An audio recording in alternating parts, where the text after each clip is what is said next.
now we are going deep, and we are going deep with my favorite theoretical approach, which is internal family systems.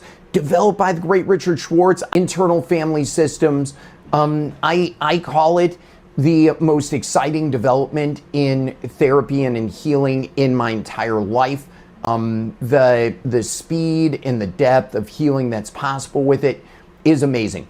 So what is internal family systems?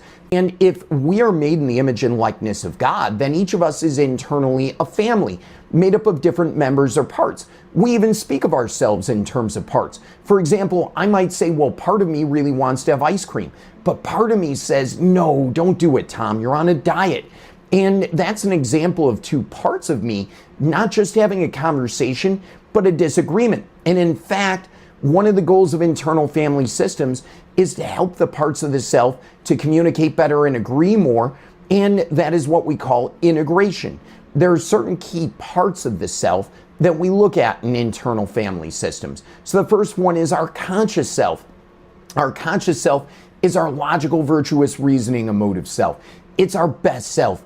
And then there's the wounded self. The wounded self is wounded often in childhood, but especially in the case of a narcissist spouse, maybe during a marriage. And the wound is there, and a lot of negative emotions are there. And what happens is that the wounded self is exiled. It's sent away from the self carrying negative emotions.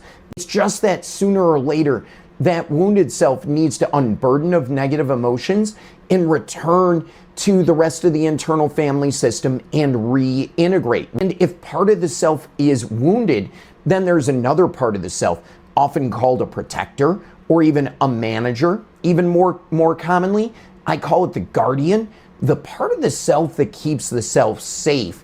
If part of the self is wounded, this guardian will exist in extreme form and will keep the self safe, but it will do so in very costly ways. All parts of the self have a good intention. Its good intention is to keep the self safe. Those things do keep the self safe. It's just that the cost is very high, right? We're talking about some very emotionally abusive behavior here.